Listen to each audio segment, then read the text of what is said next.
Today, I have an 8-day road trip in and around Seattle, Washington. 8 days, 3 national parks, 1 major U.S. city, countless waterfalls, mountainous landscapes, and a great trip around one of the most biodiverse sections of the U.S. Let's get right into it. Day 1, Seattle and Travel Day. So to begin this day, we're going to fly into Seattle. You're going to have all day in Seattle. Some things I would recommend doing in Seattle would be the Seattle Space Needle. This is a very interesting lookout point for the city. A great view over the Seattle Sound. Visiting the Sound, it's always cool to just be by the waterside. And also, the Pike Place Market is one of the oldest markets in the United States. So with a lot of local stands, it's a very cool spot to go shopping. And I would also recommend going to the original Starbucks. If you like a little bit of history and you love Starbucks, then the original Starbucks is the place for you.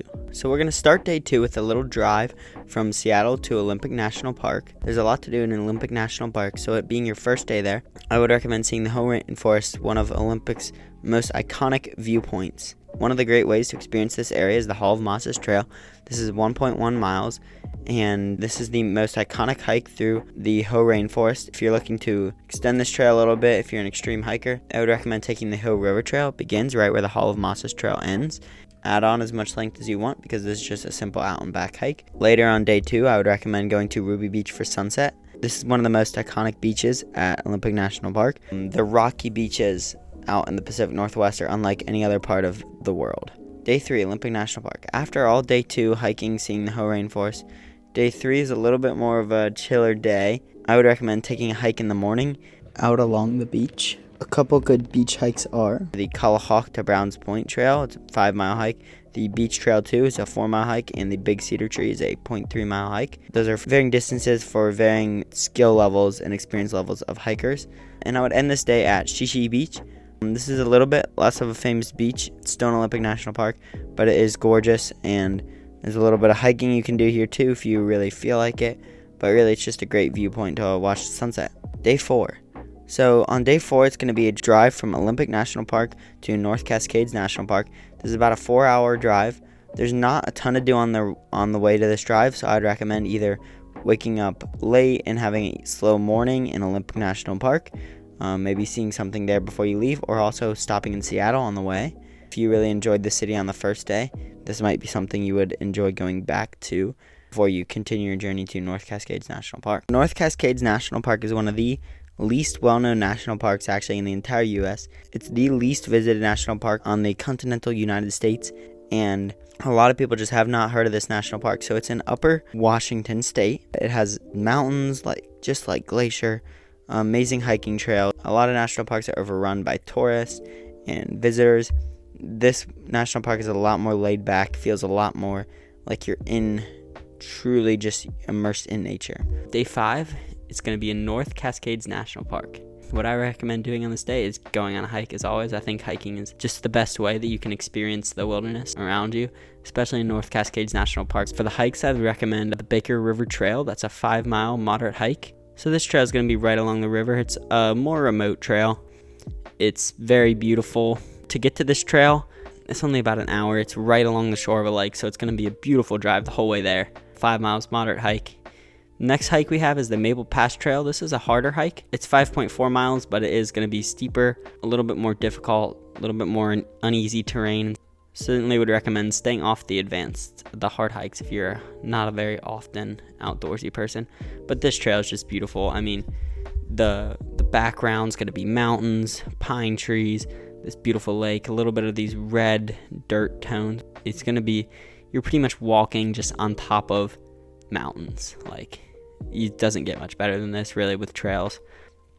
After a hike, you still probably gonna have a lot of time left in your day. I would recommend going for a little bit of a scenic drive on Highway 20. This is the main highway through North Cascades National Park, and you can really see a lot from this highway, but also it's just going to be a good activity for you to do while you're winding down on your day and you're a little bit tired, but you still want to get out there and see some stuff. For day 6, there's a drive from North Cascades National Park to Mount Rainier National Park. This is about a 3-hour drive. I would recommend a short hike or really just kind of a chill day. You're going to be pretty exhausted. A couple of days of hiking before this. a lot of activities. A short hike that I pointed out that I saw was really just blew me away was Silver Falls via Laughing Water Trail. It's only 0.8 miles, but there are a ton of amazing things to see on this hike. You really get to start your experience in a Mount Rainier National Park. Day 7. So this is going to be the first full day in Mount Rainier National Park.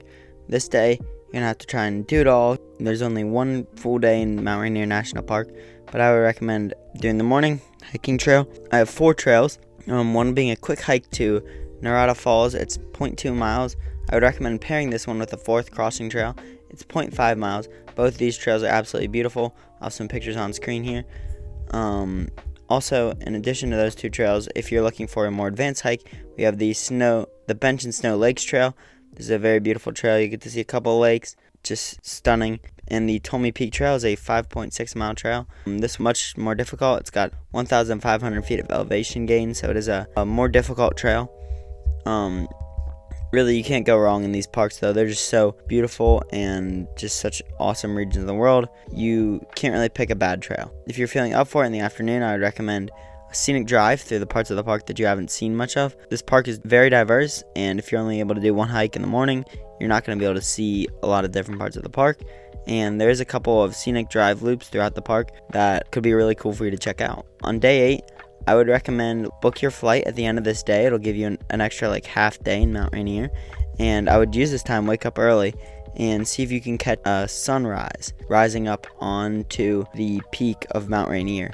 It's an absolutely outstanding viewpoint, and there's just a ton of spots in this park where you can find a great view for your sunrise. For lodging, I would recommend campsites or car camping outside the park to save money. If you're with a large group, family hotels and Airbnbs are a great option. All the trails that I found for these hikes are found on All Trails. This is a great website for finding hiking trails. You get to see a little bit about them before you do them, including elevation and length.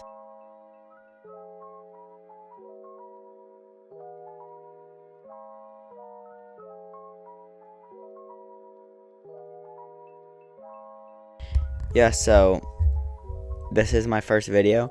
In the future, I would like to make more videos of actually me going on these road trips, but obviously I need a little bit of video making experience. Before that, I really hope to just be able to make enough videos on here that I can experience just the world and the nature around us that a lot of people don't get to, and be able to share it with everybody.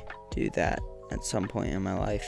At the end of the day, probably the thing I enjoy most in life is traveling and meeting new people while I'm traveling and making new friends. And if I didn't give it my best shot to someday achieve goals like this, and right now in their current form, for me that means one day living out of my car and just living out west and making YouTube videos like this, and I'll be happy. But anyways, this is my first video. I'm just gonna trying to keep making better and better videos, and who knows if YouTube will share me to people or not.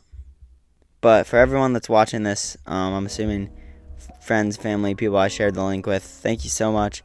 If you made it to the end, that means a lot. I'm really branching out by making this video. I appreciate all your support, and thank you for watching.